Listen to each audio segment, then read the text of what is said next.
pero yung mga kasamahan ko sa Congress, aminin natin na yung iba dyan, takot sila na maupo si Sara kasi mananagot sila. Ngayon hindi pa sila nananagot eh. Di ba? Aminin natin yan. Tama. Eh di ba yung 18 Marines? O yung 18 Marines. Di ba dati pag may sinabi ka tungkol sa Congress at hindi totoo, dinagalit yung mga congressman, pinatawag yung 18 Marines. Bakit ngayon takot silang patawag yung 18 Marines? Di ba? Si Sara, 1,000,000% hindi nila maareglo.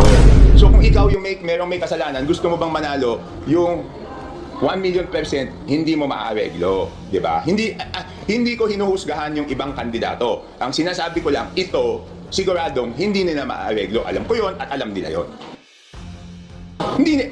Ang sinasabi ko lang, si Sara, 1,000,000% hindi nila maareglo. So kung ikaw yung merong may kasalanan, gusto mo bang manalo, yung 1,000,000% hindi mo maareglo, di ba? Hindi ko hinuhusgahan yung ibang kandidato. Ang sinasabi ko lang, ito siguradong hindi nila maareglo. Alam ko 'yon at alam nila 'yon.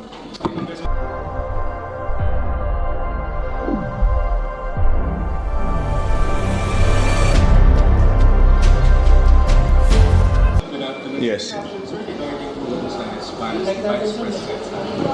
So, okay, number one, I'll make it very clear na I am for accountability of all public officials, no? So, pero dapat natin siguraduhin na itong proseso ng impeachment kay VP Sara is really for accountability at hindi para maka-escape from accountability yung mga taong involved sa pinakamalaking scam, no, doon sa flood control project, no. So, yun yung akin, no, na baka naman kaya lang nila gusto ma-impeach si VP Sara dahil natatakot sila sa posibilidad na maging presidente siya, at kung maging presidente siya, kung sa ngayon nakakalusot sila at hindi pa sila napapanagot doon sa kanilang mga kasalanan, sa tingin nila hindi sila makakalusot kay VP Sara. So we have to make sure of that, no? Kasi ngayon wala pa silang napapanagot. So isip nila kung si VP Sara manalo, siguradong papanagutin sila. So let's make sure about that, no? Sumunod, nakita ko yung reply ni uulitin ko kasi pag may sinabi akong paborable sa isang partido, sasabihin DDS ako. Hindi po ako DDS. Gusto ko lang same standards, no? Kung ano po yung standards na ginawa namin doon sa pagsabi na insufficient in substance yung impeachment kay Pangulong Bongbong Marcos, dapat ganun din yung standards na ipapatupad dito kay VP Sara, no? Kasi yun ang accountability, eh. Accountability means parehong standards. Hindi pa pwedeng magkaiba yung standards nung kay President Bongbong Marcos at kay VP Sara. And for the record, bumoto nga ako na insufficient in substance yung kay President Bongbong Marcos, no. Pangatlo, ito, trabaho to ng mga abogado, sa tingin ko, doon sa pag-file niya ng ad cautelam, anong tinawag na? Affidavit ad cautelam. Ad cautelam. Ano mo tamang pronouncement doon? Ad cautelam. O doon sa pag-file niya ng ad cautelam, ibig sabihin nun, she is not surrendering her rights to seek other remedies, no? So, mukhang, baka, no? Hindi ko alam kung anong plano nila kasi ad cautelam, baka questionin nila sa Supreme Court yung due process, tsaka yung base doon sa kaniyang reply, baka ang questionin doon is yung 1-year ban, yung due process, at yung kung parehong standards ba ang ginamit doon sa impeachment kay President Bongbong Marcos at saka sa kanya. So yun ang tingin kong mga posibilidad. Is it possible na makapawilan ba dito sa technicalities? Hindi na technicalities kasi ang tatanungin is same standards ba ang ginamit, no?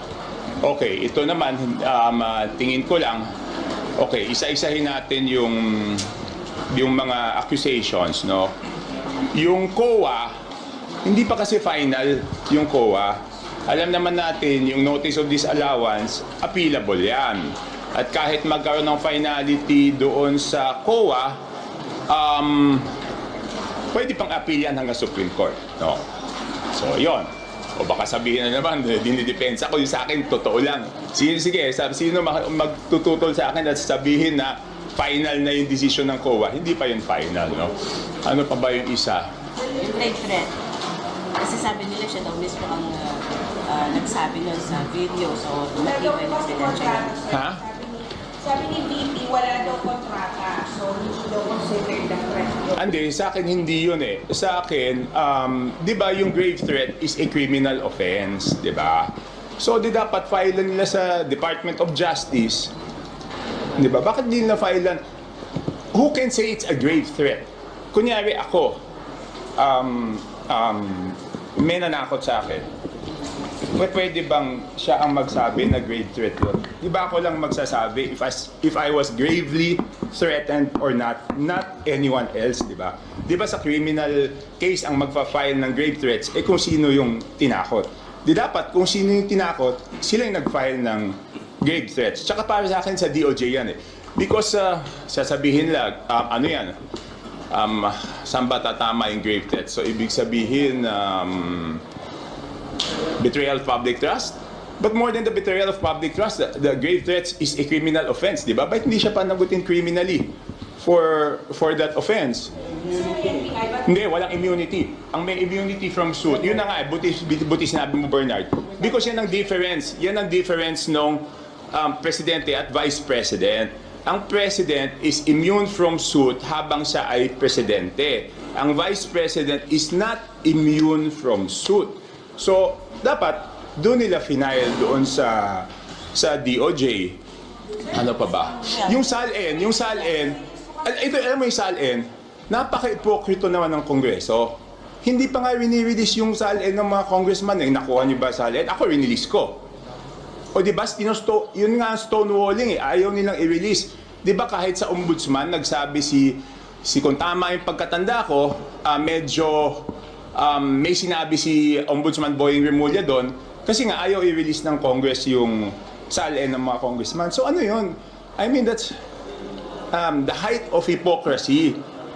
Inaakusahan mo yung isang tao na may problema yung SALN, pero mga congressman, hindi ako kasi ako naglabas ako ng SALN, tumatago sa technicality. Meron ba naman yung SALN kailangan pang aprobahan sa plenaryo?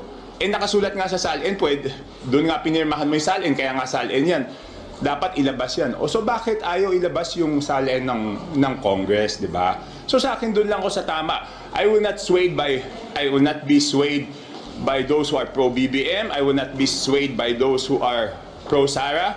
Basta ako, kahit ano sabihin nila, gagawin ko kung ano yung sa tingin kong tama. Sir, yung sa threat lang, kasi advice ko may video ko eh. So, Hindi sa akin nga, again. may tinawagan na. Yes, okay, sa akin,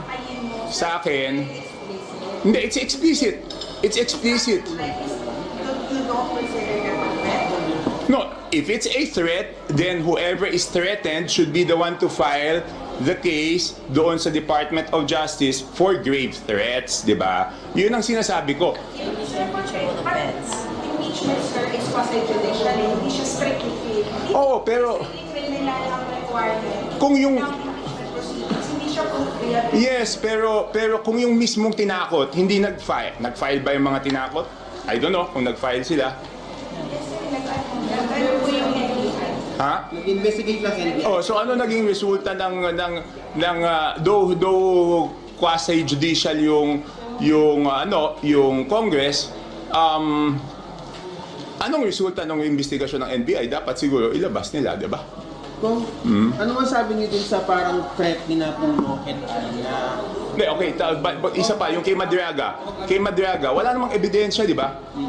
Di ba, ang sinasabi ko lang, kung nag-rule yung Committee on Justice na walang ebidensya doon sa kay President Bongbong Marcos, dapat same standards lang ang gamitin natin. Di ba? Kasi ang problema dito, we cannot okay, maging totoo tayo sa lahat ng sinasabi. Alam ko, madami ayaw kay VP Sara. Madami takot kay VP Sara na maging presidente.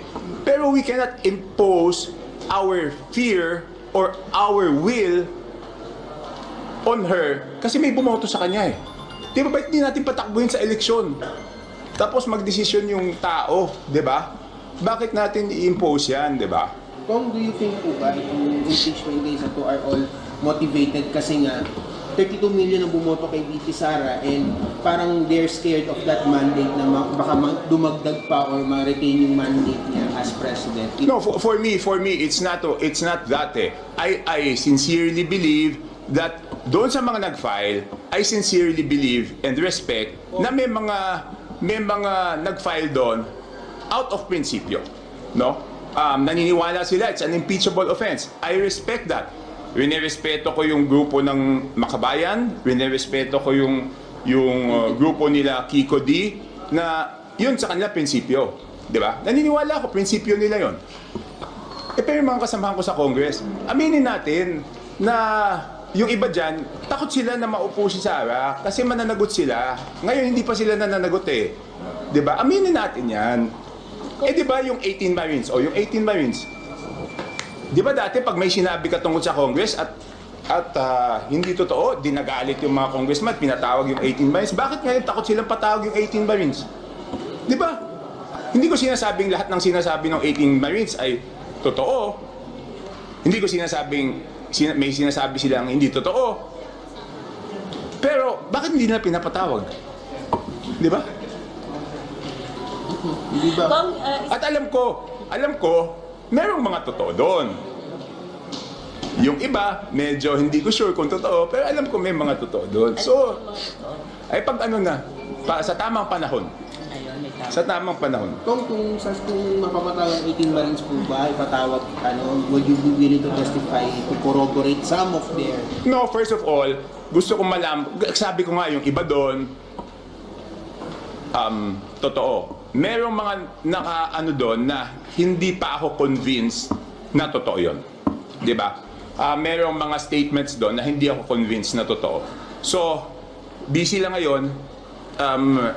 Inaano ko lang kung alin yung alam kong totoo. Tapos sineseparate ko yung mga nahan doon na sa tingin hindi ako kumbinsido na totoo. Tapos saka ako pag-aralan during the break. Ngayon, yung totoo na nakita mo, ano yun? ay, hindi, tsaka na, ikaw naman. Titanong ko nga. Yung mag-i-believe na Duterte daw yung nasa likod ng 18 Marines Marines?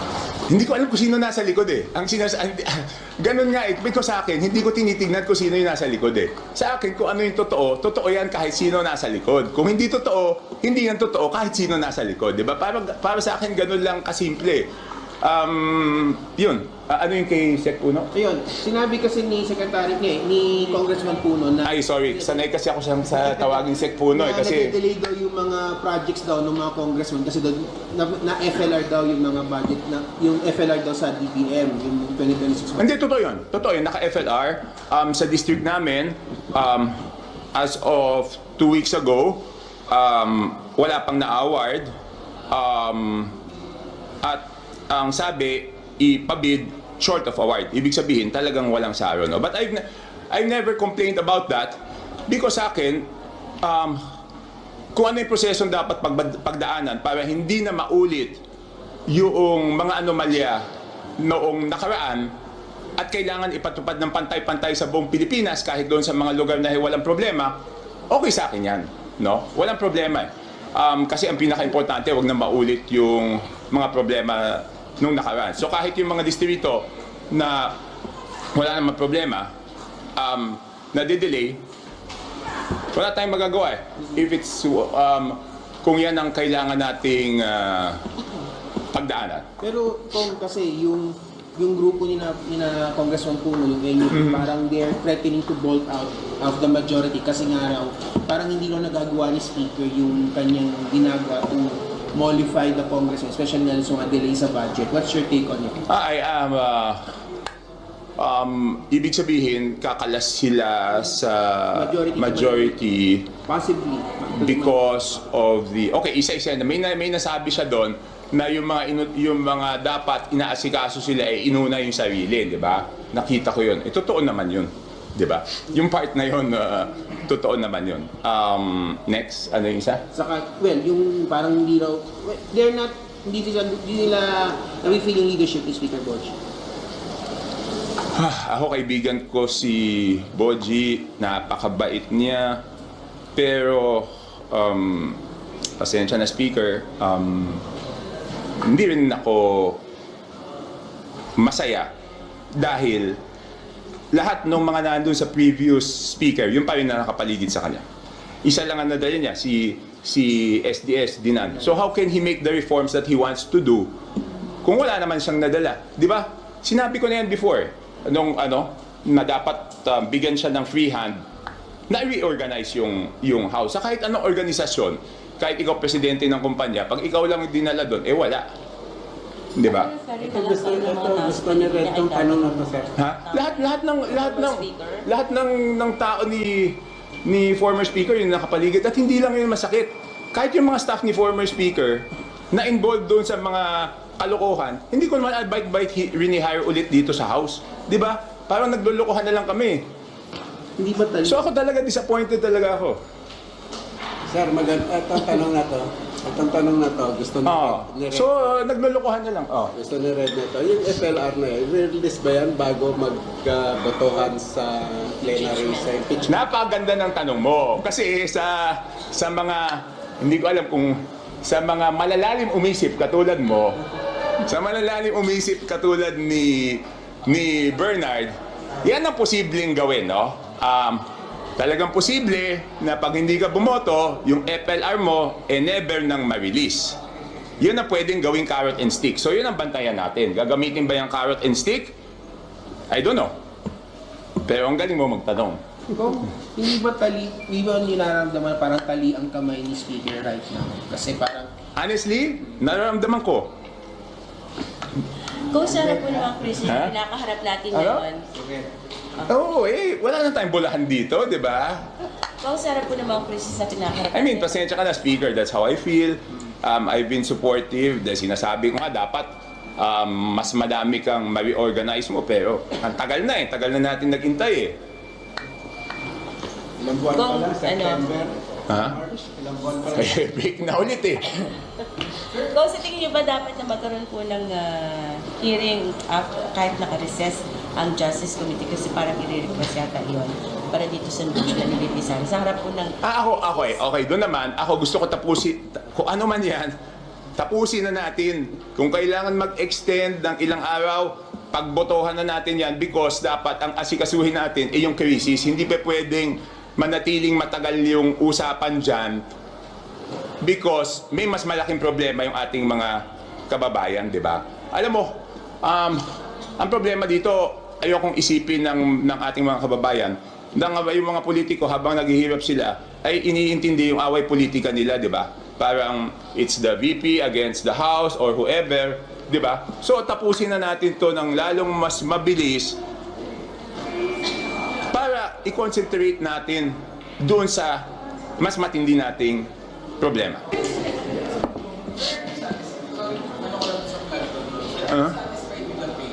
No, not satisfied. I am disappointed, frustrated, disgusted. Sir, kasi you were quoted before na if walang developments sa investigation and prosecution of the people involved, you would break away from the administration. Is this... Am I still with them? Yes, sir. Wala naman akong tinanggap na committee, di ba? Wala naman akong tinanggap Sabi ko nga, alam mo, lahat naman ng stand ko dito is, basta hindi ako masisway ng pro-BBM, di ako masisway ng pro-DDS, di ako masisway ng kahit sino. Basta kung ano yung tingin kong tama, yun ang gagawin ko. Kaya nga di ba hindi ako tumanggap ng committee? Wala naman akong partido. So wala akong susundin kung hindi yung sarili ko lang. Sir, officially, break away from the administration. Basta kung ano yung tama, susuportahan ko, di ba? I mean, hindi natutungkol sa politika It's about what I have to do na para maging maayos, hindi lang yung crisis, kung hindi lahat ng bagay, no? Number one, di ba, nag-file naman ako nung exemption sa VAT, di ba?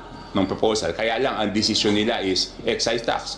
So kung yun lang muna kayang ibigay, sinusuportahan ko. Pero later on naman, kung tumaas yung crudo, sana naman i-consider din yung VAT. Ang problema ko kasi sa VAT is tumataas yung koleksyon ng gobyerno habang naghihirap yung tao.